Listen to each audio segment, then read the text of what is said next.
Ek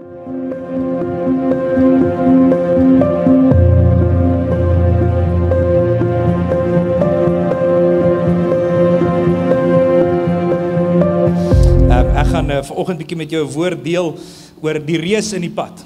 En ek wil vir jou 'n bietjie kom vertel ook van waar ons is in die laaste 2 jaar. Nou, die seelig het ons goed gedoen, want ons het 'n seentjie ryker geword, so prys die Here vir dit. En ons het met meer shalomers teruggekom as wat ons gegaan het, so ons prys die Here vir dit. En ek wil net sê, ons is regtig vir ons lekker om hier by die huis te wees. Ek sê, ons kry 'n parkering daar langs pastoor. Ek sê pastoor, dis soos om na my pa se huis toe te gaan en ek word soos 'n gas hanteer. So dis regtig lekker om hier by julle te wees. Nou ek gaan met jou 'n woord deel oor Dawid en spesifiek meer 'n bietjie oor die reuse wat Dawid geveg het en wat hy gefeis het. En het jy geweet dat Dawid het deur sy lewe meer as een reus gefight? As jy gaan lees, dan praat die woord van dat Dawid en sy manskap, ons almal ken vir Goliat, né? Maar die woord leer dat Dawid het en sy manskappe het deur sy lewe 5 reuse wat hulle geveg het en wat hulle verslaan het en oorwin het. En ek het 'n ruk terug bedien ek 'n woord by ons gemeente rondom hierdie tema wat ek genoem het David anointed but not appointed. Ek wil hy net so 'n bietjie laat insak. Want jy moet weet dat as jy die storie van Dawid gaan lees, dan kom Samuel na die huis van Isaai toe. God stuur vir Samuel na Isaai se huis toe en sê jy moet die volgende koning van Israel gaan salf. En op 15-jarige ouderdom word Dawid gesalf as koning oor Israel, maar hy word nie dadelik koning nie. So he's been anointed, but he's not yet been appointed. Jy hoorie wat ek sê nie. Ek sê, in my en jou lewe werk dieselfde, dat jy sien God kom gee vir ons 'n droom, 'n visie, 'n roeping, en God kom salf ons vir 'n sekere taak, maar wanneer ons die eerste keer kontak maak met daardie roeping, dan lyk dit nie altyd soos ons gedink het dit gaan lyk nie. Jy moet besef dat toe Dawid gesalf word as koning op 15-jarige ouderdom, gaan hy die eerste keer na die paleis toe om harp te speel vir Saul. Saul is nog die koning en sal nog vir 'n lang tyd wees, en hy gaan speel die harp vir Saul. En terwyl hy harp speel vir Saul, try Saul om met 'n spies doodgooi. En ek wil vir jou sê dat wanneer jy die eerste keer kontak maak met jou roeping, dan gaan dit dalk nie altyd lyk soos jy dink dit moet lyk nie. Maar ek prys die Here, hy is nog steeds op die troon, want die woord sê die salwing is onberoulik. En ek wil vir jou sê, jy is gesalf vanoggend. Steek gou jou hand so op en sê, ek is gesalf. Ek het vir my gemeente gevra, waar is al die gesalfdes? En dan moet hulle al hande waai. So ek gaan vir jou vra, waar is al die gesalfdes? Amen, jy waai jou hand, want jy moet weet dat jy is 'n gesalfde van die Here vanoggend. Jy is 'n gesalfde van die Allerhoogste God. En hy het my en jou gesalf en geroep, maar ons kom soos Dawid op 'n plek waar ons anointed is, maar nog nie appointed is nie. En hoekom? Hoekom gebeur dit so dat ons gesalf is, maar nie gekroon word nie? Why are we sometimes anointed but not appointed? Want ek wil vir jou sê, tussen anointment en appointment is daar eers 'n paar reuse in die pad. Julle is baie stil vanoggend. Ek sê tussen anointment en appointment is daar 'n paar reuse wat ek en jy face. En 'n paar reuse wat ons eers moet verslaan voordat ons by die appointment kan uitkom. Voordat ons by die plek kan inkom waar ons in die volheid instap van wat God vir my en jou instoor het. En Jimmy Swaggart, Pastor Jimmy Swaggart wat oorlede is nou, hy skryf hierdie, hy praat juis oor dit, hy sê Dawid moes in hierdie tyd getoets word.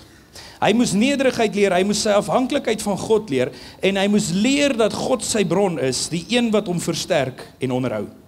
So hoekom word ek en jy baie keer geanoint, maar nog nie geappoint nie? En miskien moet jy eers 'n paar reuse face, miskien moet jy jou afhanklikheid van God leer. En hierdie goed wat ek jou vanoggend vertel, is nie goed wat ek net iewers in 'n boek gaan lees dit nie. I've lived it. Ek wil vir jou sê, die laaste 2 jaar het ons 'n paar reuse geface in Mosselbaai. En ek wil net so ter inleiding, net vir jou 'n bietjie uit ons storie uit vertel, die reuse wat ons moes veg.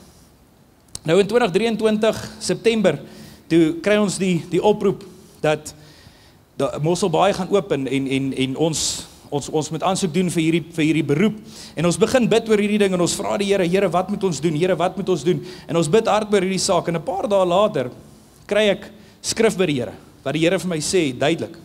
Die Here, alles wat ek die Here gevra, Here, sê vir my, moet ek gaan, gee vir my 'n mandaat, ek wil weet, wat gaan doen ek daar? En die Here sit al daai goed net so vir my uiteen, Jesegiel 47 vers 1 tot 12.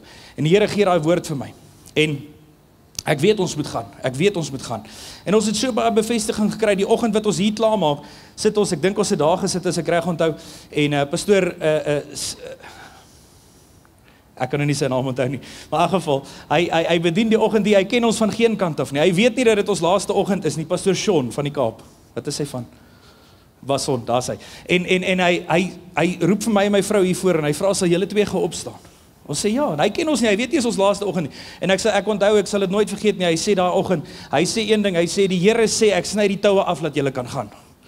En hy gee en die Here gee vir ons bevestiging op bevestiging op bevestiging en my vrou sê naderhand, hoe erg gaan dit daai kant wees dat die Here vir ons so baie bevestiging gee? Ek sê nie my vrou, ek weet nie maar. Daar gaan seker maar 'n paar reëse wees. En ons kry al hierdie bevestigings dat ons geen twyfel kan hê dat die Here sê ons moet gaan nie. En net soos Dawid gesalf en geroep was, het God ons gesalf en geroep vir Mosselbaai. En toe ons die eerste keer ons voete daar sit, moet ek vir jou sê, dat dit wat die Here vir my beloof het in Jesegiel 47, toe ek my voete daar sit, toe lyk dit nie so nie. Ek sê vir jou, jy moet nou verstaan, ek het Global Wêreld agtergelos om by die WP te gaan. Ek dink as jy 'n titel daaraan kon gee, kan jy sê Behind Enemy Lines. Maar God stuur ons Mosselbaai toe en die Here gee vir ons beloftes en ons stap daarin en dit lyk nie soos wat ons gedink het dit gaan lyk nie. Maar ons moes leer om die reëse te veg, ons moes leer om vas te hou aan dit wat die Here vir ons gesê het om te doen.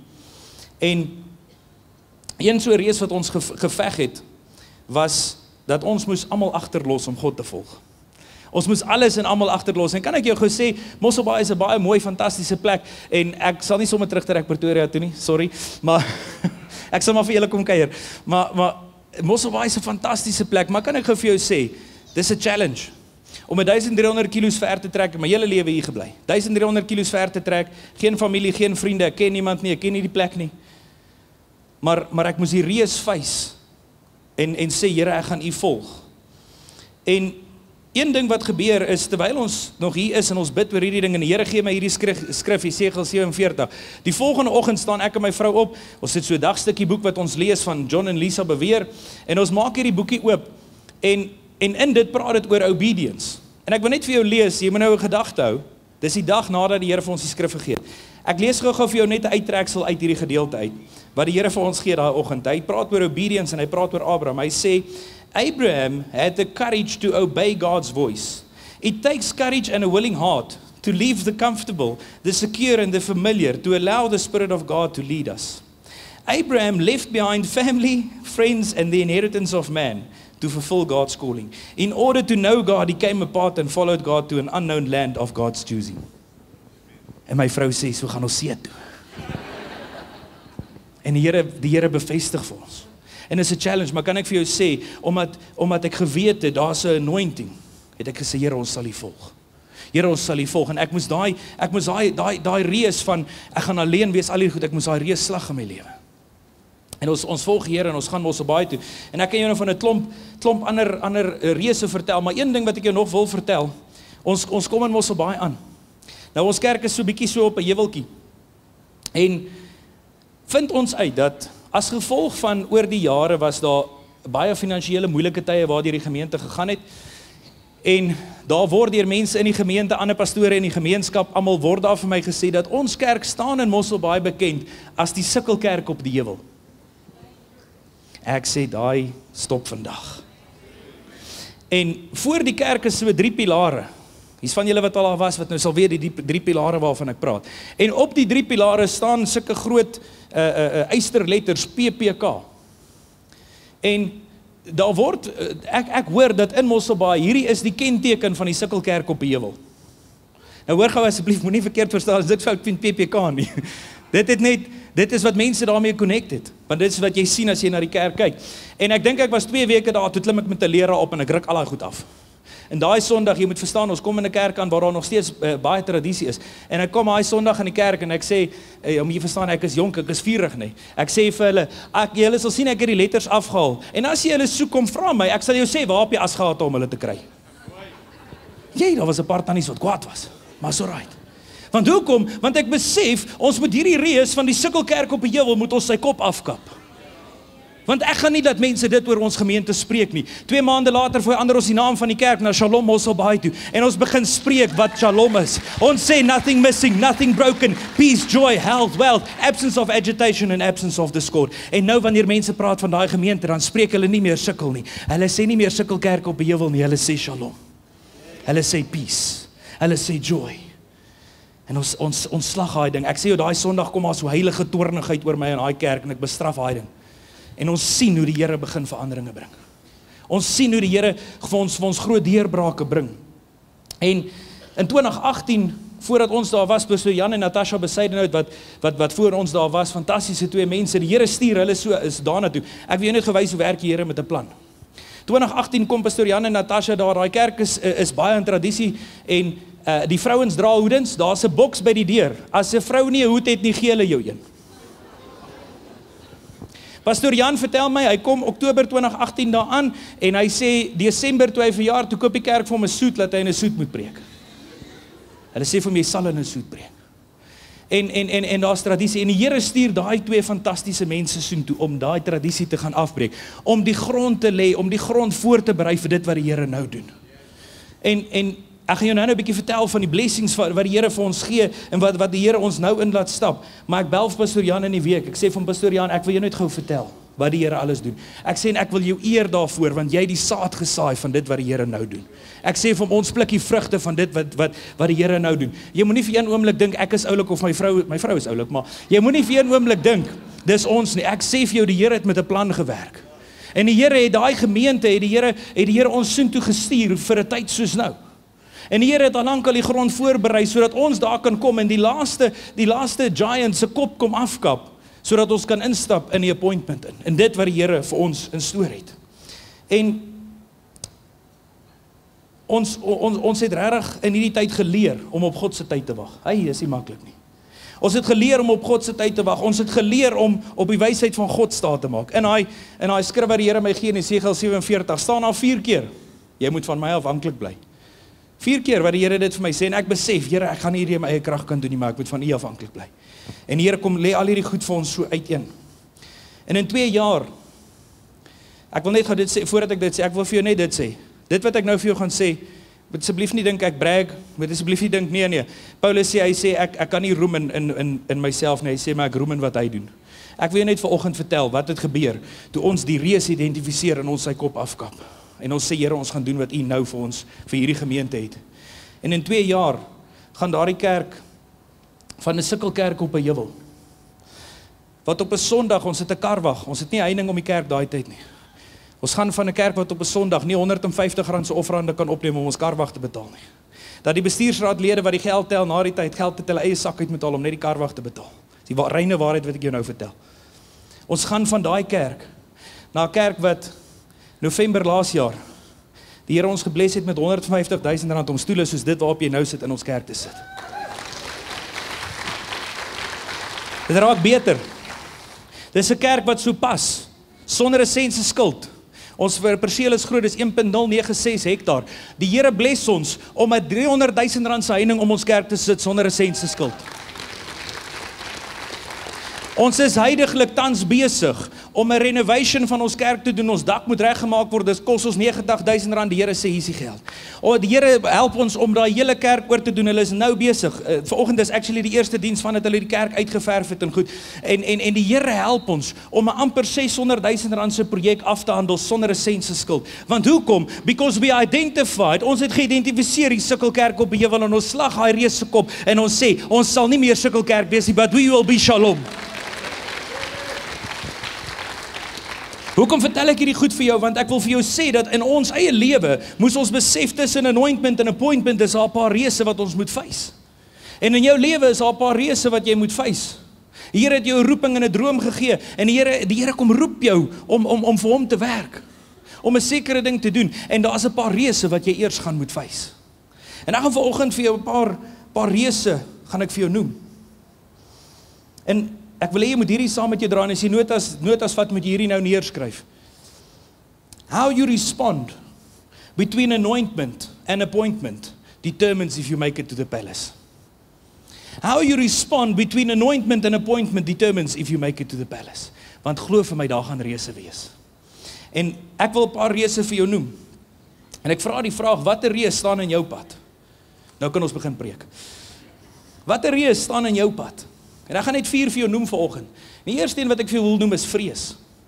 Die reës van vrees wat voor ons staan. 1 Samuel 21, dan praat hy van Dawid. Dit is nadat Dawid vir Goliat verslaan het. Hy praat hierso van Dawid. Hy sê, en Dawid het hom klaar gemaak en die dag van Saul af weggevlug. Die Engels sê, he fled for fear of Saul. So hy het as gevolg van vrees vlug hy vir Saul weg. En dan sê hy, en hy het by Agis die koning van Gat gekom. Maar die dienaars van Agis het hom gevra, is dit nie Dawid die koning van die land nie? Het hulle nie vir hom in die koordanse gesing en gesê, Saul het sy duisende verslaan, maar Dawid sy 10.000. Vers 12. En Dawid het hierdie woorde ter harte geneem en baie bevrees geword vir Agis die koning van Gat. Kan ek gou vir jou sê wie was Gat? Goliat sê ek is Goliat van Gat. Dis die Filistyne, dit is die vyand van God. En as gevolg van vrees vlug Dawid na die vyand van God. En hy gaan soek daar skuiling. Vers 13, daarom het hy voor hulle oë kranksinnig aangestel, en hom mal gehou onder hulle hand, en op die deure van die poort gekrap en speeksel in sy baard laat afloop. Daarom sê Agis aan sy dienaars, julle sien tog die man is kranksinnig, waarom bring julle hom na my toe? Ek wil hê jy moet iets insien, hier's Dawid, die koning van Israel. En as gevolg van vrees vir Saul eerstens, en toe vir Agis, vlug hy, en toe hy vir Agis bang raak, begin hy homself soos 'n maalmens gedra, dis wat die skrif sê. Hy sê, hy begin hom soos 'n maalmens gedra. Wat sê ek vir jou is, as jy nie die reës van vrees gaan face nie, gaan hy jou vat van koning na maalmens, hy gaan jou identiteit kom steel. Hoe lang nog gaan jy toelaat dat die reës van vrees tussen jou en jou appointment staan? Hoe lang nog gaan jy toelaat dat die reës van vrees jou identiteit verander? Want die koning van Israel word ewe skielik 'n maalmens genoem. Gaan jy nog langer toelaat dat vrees jou identiteit kom steel? Daai roeping wat die Here vir jou gegee het, daai ding wat die Here vir jou gesê het om te doen, jy kan net nie in dit inklim nie. Die vrees hou jou gevange. Die reës van vrees staan voor jou. En ek wil jou sê, toe ons mos op baie toe moet trek, daar was vrees. Daar was onsekerheid oor wat wag vir ons daar aan die kant. Maar ek prys die Here dat ons daai reës van vrees het ons geslag. En mag jy vandag die reës van vrees in jou lewe slag, wat jou weerhou van dit wat die Here wil hê jy moet instap. Mag jy die reës van vrees veg, want jy moet verstaan, as jy nie die reëse face wat in jou pad is nie, as jy nie die reës verslaan nie, gaan jy nooit by die appointment uitkom nie. Moenie toelaat dat vrees jou identiteit steel nie. Die tweede reës wat ek vir jou wil noem, is die reës van tekortkominge. 1 Samuel 17 praat van toe Dawid en Samuel by mekaar kom en hulle nou gaan veg. Hy sê in vers 42, toe die Filistyn opkyk en Dawid sien, het hy hom verag, omdat hy 'n seun was, rooierig met 'n mooi voorkoms. Nou, ons dink altyd die Bybel sê dat Dawid was kort gewees. Die Bybel sê nêrens hy was kort gewees. Wat die Bybel wel sê, is dat toe hy by Goliat kom om vir Goliat te veg, was hy 'n jong man gewees en uit die aard van die saak korter. Maar natuurlik het hy groter geword en hy het langer geword en die Bybel sê eintlik nooit dat hy 'n kort man was nie. Maar hier kom hy voor Goliat te staan en toe Goliat hom sien, verag hom en Goliat lag vir hom. En Goliat verag hom en Goliat minag hom, want hoekom? Hy wys sy tekortkominge uit. Vers 43 sê, en die Filistyn vra vir Dawid, is ek 'n hond dat jy met stokke na my toe kom? Hy sê, ek 'n hond, jy met stokke na my toe kom? En dan sê vers 45, maar Dawid sê vir die Filistyn, jy kom na my met 'n swaard, met 'n spies en met 'n lans, maar ek kom na jou in die naam van die Here van die leerskare, die God van die slagordes van Israel, wat jy uitgedaag het. Want Goliat minag Dawid omdat hy jonk is en hy klein is, en hy sê vir hom, maar jy kom na my toe met 'n stok en 'n slingervel en al hierdie goed. En kan ek gou vir jou iets uitwys hier? Dat, het Dawid tekortkominge gehad? Ja. Was hy jonk? Ja. Hy kon nie eers Saul se swaard optel nie. Hy kon nie die panserpak dra nie. Hy was jonk gewees, ja. Was Goliat reg oor sy tekortkominge? Ja. Maar nou het jy 'n keuse. Want kan ek vir jou sê, die reës van tekortkominge gaan voor jou staan en vir jou sê, nee man, jy kan nie daai ding doen nie. Jy skree dan vir die WP. Kyk, jy moet verstaan op 'n Saterdag as die Bulle in die WP speel en die Bulle wen, daai Sondag hoor my gemeente van dit. Jy sonder twyfel. Maar hoor gou wat ek vir jou sê, die reus van tekortkoming gaan voor jou kom staan en vir jou sê jy kan dit nie doen nie. Hy gaan vir jou sê jy het nie wat dit vat nie. Toe ek 'n beroep kry Mosselbaai toe, ek kan nie vir jou sê hoeveel mense het gesê hy's te jonk. Hulle is te jonk. Come on, Pastoor Lorenz weet, dis die waarheid. Daar's mense wat van die kansel af teen my gepraat het. Die waarheid wat ek jou nou vertel.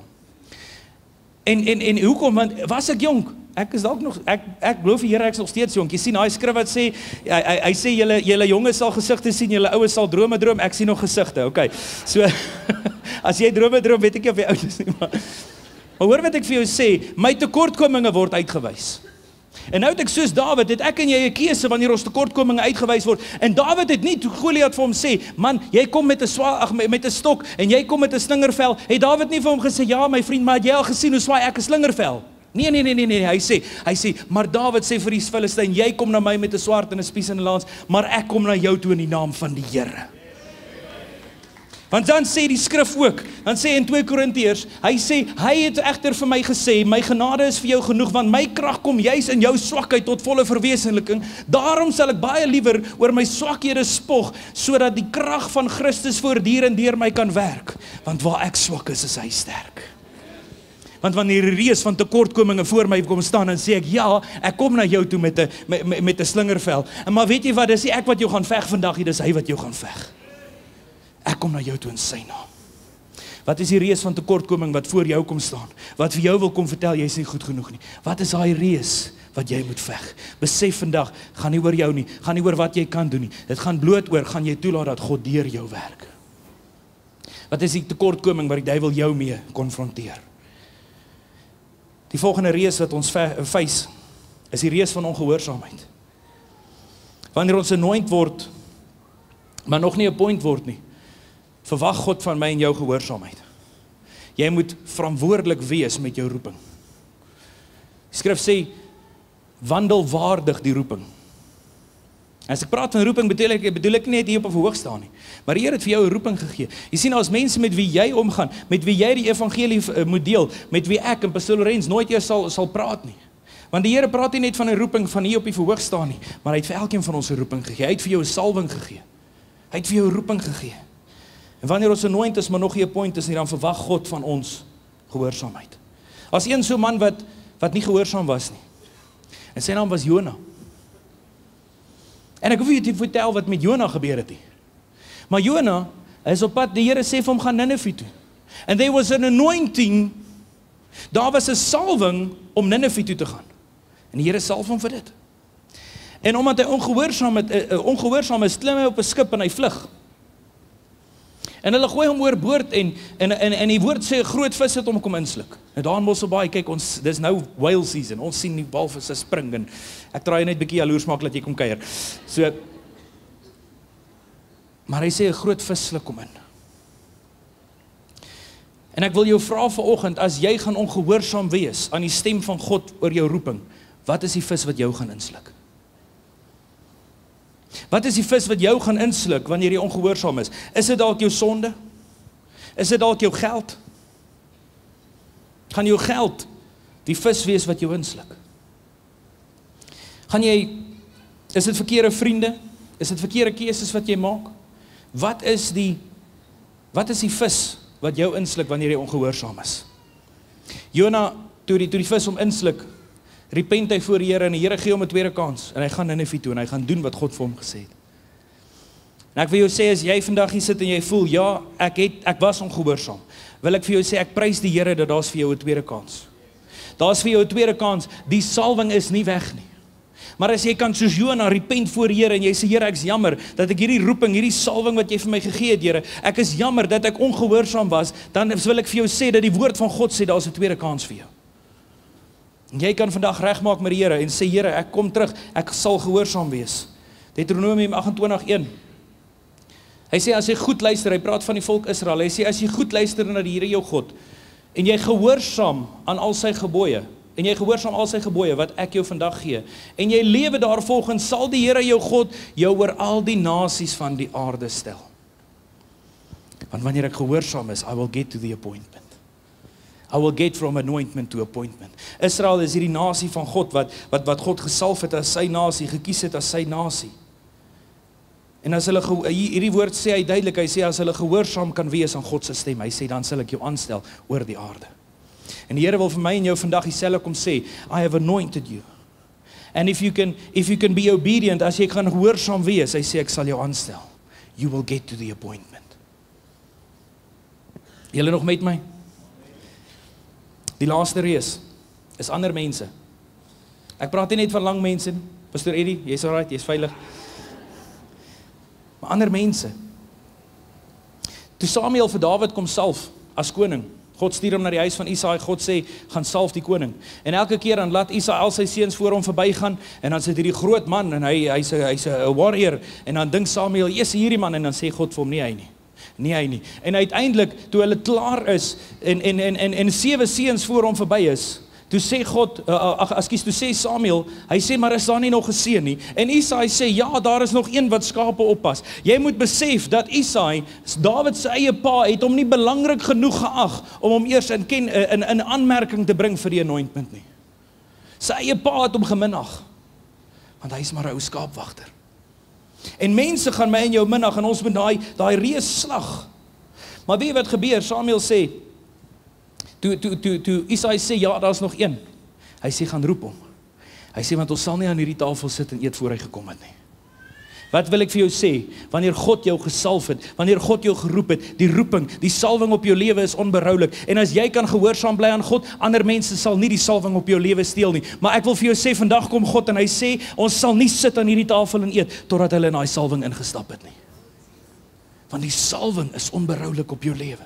Want die Here het jou gesalf en niks en niemand gaan dit verander nie. Ja, ander mense wil jou kom minag, ander mense wil vir jou kom vertel, jy is nie goed genoeg nie, ander mense wil jou kom teenwerk, dit wat die Here in jou lewe wil doen, maar ek wil vir jou sê, dat niks sal stop dit wat die Here in jou lewe wil doen nie. Geen mens sal stop dit wat die Here in jou lewe wil doen nie.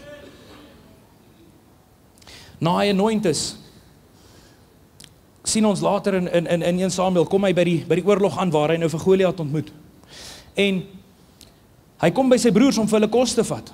En die hele Israelitiese weermag is almal bang. Hy sê dat hulle was so bang gewees as Goliat geloop het hulle voor hom pad gegee. Hulle was verskriklik bang vir hom. En hy daag die hele Israel uit. En hier kom Dawid aangestap. Hier is die hele weermag. Hulle almal is bang. Hier kom Dawid aangestap en hy sê vir hulle, hy sê, wie is hierdie onbesnede Filistyn dat hy die God van die heelal aanvat? En sy broer sê vir hom, sy oudste broer, hy sê, jy moet verstaan, sy broer was daar toe hy gesalf is as koning. Hy weet, Dawid is die volgende koning van Israel. En sy broer sê vir hom, man, wat soek jy hier, het jy nie skape om op te pas nie? Want mense, al weet hulle dat jy gesalf is en jy geroep is deur die Here, sal jou nog steeds minag en vir jou sê, man, het jy nie 'n klomp skape om te gaan oppas nie? Want ander mense, die opinie van mense sal 'n reus wees wat in jou pad staan, tussen anointment en appointment. En as jy vir hulle gaan luister, you will never get to the appointment. Jy sal nooit by die appointment uitkom as jy gaan luister wat ander mense vir jou sê nie, want hulle gaan jou wil afkraak, hulle gaan jou wil verkleineer, hulle gaan vir jou wil vertel jy is nie goed genoeg nie, maar as jy kan ophou luister wat mense vir jou sê, as jy daai reus kan slag en jy kan luister wat God vir jou sê. Daar's 'n cartoon wat ek gekyk het toe ek klein was, Prince of Egypt, wat vertel oor Moses, dalk het jy dit tog gekyk. En hulle beeld hierdie storie van Moses uit. En op 'n stadium dan vlug Moses uit Egipte uit en hy kom by Jethro wat uiteindelik sy skoonpa sou word. En in hierdie movie, dit staan nie so in die woord nie, maar in hierdie movie begin hulle 'n liedjie te sing. En Jethro sê vir Moses, hy sê vanaand gaan ons 'n fees vier in jou eer. Hy sê we're going to have a feast in your honor. En dan sê Moses, I have done nothing worthy of honor. En hulle begin hierdie liedjie sing. En die woorde van hierdie liedjie sê, you can never see what a man is worth by looking through the eyes of man. You must look through heaven's eyes. Come on. Hoe lank gaan jy nog mense se opinie oor jou eie maak? Hoe lank gaan jy nog sê, ja, jy weet, ek is nie goed genoeg nie. Maak jou ore toe vir wat mense sê. Slag daai reus wat voor jou staan en sê, ek gaan my ore toe maak vir wat julle sê, maar ek gaan luister wat hy vir my sê. Ek gaan hoor wat God vir my sê. En Dawid, Toe hierdie ding gebeur, sê Dawid, hy sê, wie is hierdie onbesnede Filistyn? Jy moet gou verstaan, besnydenis was 'n teken van die verbond tussen God en die mens. Jy gaan lees in die Ou Testament dan, die besnydenis is 'n teken van die verhouding of die verbond tussen God en die mens.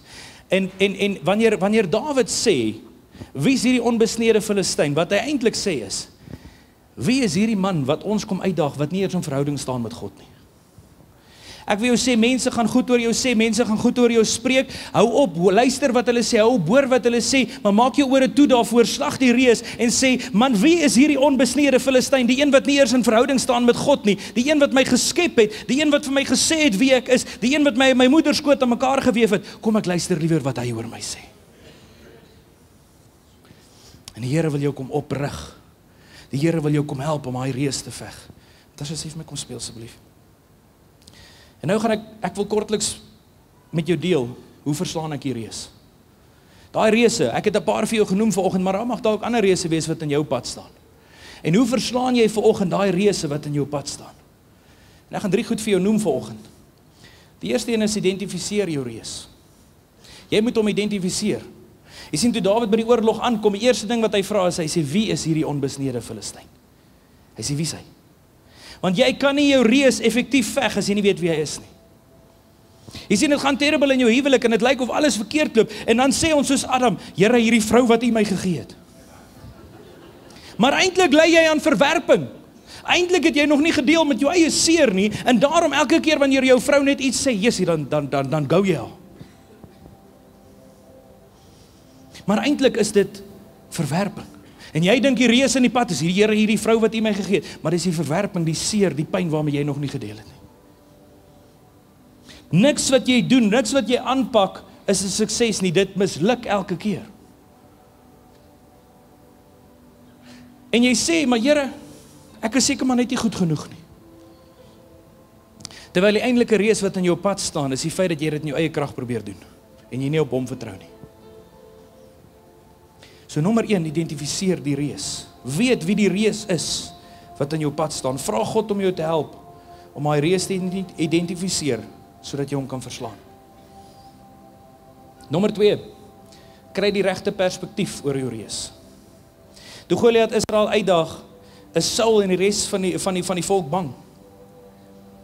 Maar jy sien, Dawid het 'n ander perspektief, is hierdie skrif wat ek nou vir jou aangehaal het, hy sê, want wie is hierdie onbesnede Filistyn nogal, dat hy 'n bespotting maak van die gevegslinies van die lewende God. Want Israel sien 'n groot sterk reus, en as hy loop, gee hulle voor hom pad. Maar Dawid sê, wie is hierdie man wat nie in verhouding staan met God nie? Want as ons uit ons perspektief uit kyk, dan lyk die reus groot. Dan lyk dit, ek kan hom nie verslaan nie.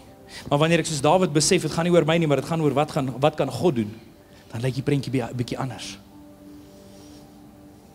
Jakobus 1, beskou dit as 'n groot vreugde, my broers, wanneer julle allerlei versoekings julle oorval, omdat julle weet dat as julle geloof getoets word, dit volharding meebring. Vers 5 sê, as enige iemand van julle wysheid kort kom, laat hy dit van God bid, wat aan almal gee, sonder voorbehoud en sonder verwyd, en dit sal aan hom gegee word. Hoekom lees ek hierdie skrif vir jou? Daai woordjie wat sê in vers 5, wat sê die wysheid.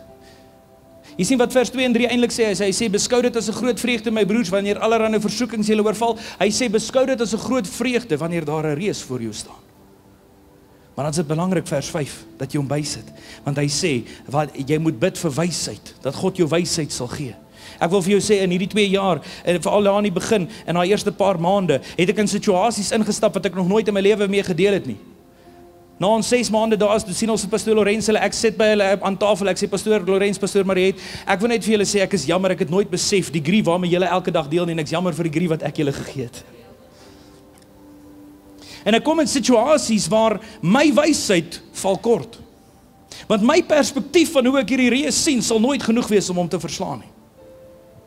Maar hierdie woordjie wysheid is die Griekse woord Sophia, wat beteken om 'n hoër perspektief te kry, 'n ligfoto perspektief. Wat sê hy hierso? Hy sê, as jy nie jou reus kan sien vir wat hy is nie. Hy sê, sit jou eie opinie, sit jou eie verwysing een kant toe, kry 'n ligfoto, 'n goddelike perspektief oor jou reus. En jy sal hom verslaan. Hou op sê, die reus voor my is te groot. Niks is vir God onmoontlik nie. Niks is vir God te groot nie. Jy sit hier man en vrou, jy sê die Here kan nie hier jou huwelik herstel nie. Hy kan. Skuif jou perspektief een kant toe, kry God se perspektief vir jou huwelik. Daai rebelse kinders van my, hulle sal nooit die Here dien nie. Kry God se perspektief. En dan sê hy dit so mooi. Hy sê as enige iemand, en hoor gou, ek gaan gou daarin sit. Hy sê as enige iemand van julle ligfoto perspektief kort kom. As enige een van julle 'n goddelike perspektief kort kom. Hy sê laat hy dit vra van God, want wat aan almal gee sonder voorbehou en sonder verwyd, en hy sal dit aan jou gee. Nommer 1, identifiseer jou reus. Nommer 2, kry 'n goddelike perspektief oor jou reus. En die laaste een, praat met jou reus, nie van hom nie. Alle Israeliete is bang vir die reus, hulle is bang vir Goliat. Jy gesien, hy man's 3 meter. Jy gesien hoe groot is sy swaard. Ja, hy moet 'n ander ou hê wat sy skild dra. Is 'n groot man hierdie. Want dis die perspektief wat hulle het, en daarom staan hulle tussen mekaar en hulle gesels vir hierdie ding, en jy gesien hoe groot is hy ou? Ja. En weet wat gebeur, hoe meer ons oor ons reus praat, hoe meer bang word ons. Want by 'n braai, nee, Jesus manne, my huwelik is op 'n my huwelik sal dit nooit maak nie man. Nee, ek kan nie sien hoe ons uit hierdie ding uit kan kom nie. Jesus, my finansies man. Die bank het al 3 keer aan my deur kom klop. Ja, ek weet nie hoe gaan ek uit hierdie ding uitkom nie. Ek weet nie. En hoe meer ek oor my reus praat, hoe banger word ek. Maar nou kom Dawid. En Dawid praat nie net oor die reus nie, maar hy praat met hom. Jesus self sê ons moet nie net van ons reus praat nie, maar met hom. Markus 11 vers 23, ons gaan nou by daai skrif kom. Markus 11:23 sê Jesus, hy sê dit verseker ek julle, elkeen wat vir hierdie berg sê, lig jou op en val in die see, en daarby nie in sy hart twyfel nie, maar glo dat wat hy sê gebeur, vir hom sal dit gebeur. Hy sê nie vir elke een wat vir al sy vriende vertel hoe groot die berg is nie. Hy sê vir elkeen wat vir die berg sê. Hou op van jou reus praat, hou op vir almal vertel hoe sleg jou omstandighede is, begin met jou reus praat. Kyk gou wat sê Dawid vir sy reus. Hy sê in 1 Samuel, hy sê vers 45, maar Dawid het vir die Filistyn gesê, jy kom na my met 'n swaard en met 'n vegspies en met 'n krom swaard, maar ek kom na jou in die naam van die Here, die heerser oor alle magte, die God van die gevegslinies van Israel, van wie jy 'n bespotting maak. Vers 46, vandag, hoor gou, wat sê hy vir sy reus? Jy sê vir my, ek moet my reus praat, wat sê ek vir my? Kom ek gee jou die antwoord. Vers 46 sê, vandag sal die Here jou in my hand oorlewer, en ek sal jou verslaan en jou kop afkap. Ek sal die lyke van die Filistyne se leer vandag nog aan die voëls van die hemel en die wilde diere van die aarde gee, sodat die hele aarde sal weet dat Israel 'n God het. Dan sal hierdie hele strydmag moet erken dat dit nie deur swaard en vegspies is wat die Here verlos nie. Ja, die oorlog behoort aan die Here en hy sal julle in ons hand oorgee. Jy sien, wanneer hy reus voor my staan, dan gaan praat ek nie met almal oor hoe erg my situasie is nie. Ek sê vir my situasie, huwelik wat op die rots is, vandag sal die Here jou in my hand oorgee. Vandag, vyand, jy wat my so aanval, vandag sal ek jou lyk aan die voëls van die hemel oorgee, dat hy jou kom opeet. Vandag sal die Here jou in my hand oorlewer. Come on, hou op van daai reus praat. Maar praat met hom, spreek hom aan. Die Here het jou die mag gegee, het jou die krag gegee, het jou die autoriteit gegee. Jy is 'n gesalfde. Waar is al die gesalfde? Dis waar jou hand. Jy is 'n gesalfde van die Here, man. Hou op, laat hy reus vir jou vertel, jy sal dit nie maak nie. Maar begin met hom praat. Sê vir hom, kom ek vertel jou van my God. Wanneer 'n reus in jou pad staan, moet nie net van hom praat nie, maar vertel liewer jou reus hoe groot jou God is. As so gesegde wat sê, don't tell God how big your problems is, tell your problems how big your God is. Amen? Hou op, laat hy reus vir jou sê, jy kan dit nie doen nie, maar vertel hom hoe groot jou God is. Verklaar soos Dawid dat vandag die Here jou gaan help om hierdie reus te verslaan. Dat vandag die Here hierdie reus in jou hand oorlewer. Wat is die reus wat in jou pad staan? Ek het 'n paar vir jou genoem vanoggend, maar jou reus is dalk anders. Joune is dalk 'n ander reus. Jy weet wat hy is. En my gebed is vanoggend dat die Here jou sal help om daai reus te identifiseer vir wie en wat hy regtig is. Dat jy vanoggend God se perspektief sal kry oor jou reus. En dat jy sal ophou van daai reus praat, maar dat jy met hom sal praat. Want die Here wil jou help vanoggend om jou reus te verslaan. Gaan hierdie ding by jou los. Elkeen van ons is gesalf, die woord leer ons dit.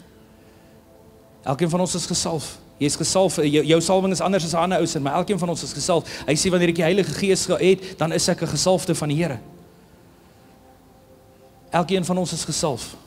But there's an anointment, but maybe there's not been an appointment. Wat is in die anointment en die appointment, moet jy hierdie reëse face, en vat dit wat ek vanoggend vir jou gesê het, jy het na vandag geen verskoning nie. Face die reës, want as jy nie die reës face nie, gaan jy nooit by die appointment uitkom nie. Die Here wil daai reës, wil jou help om daai reës te verslaan vanoggend.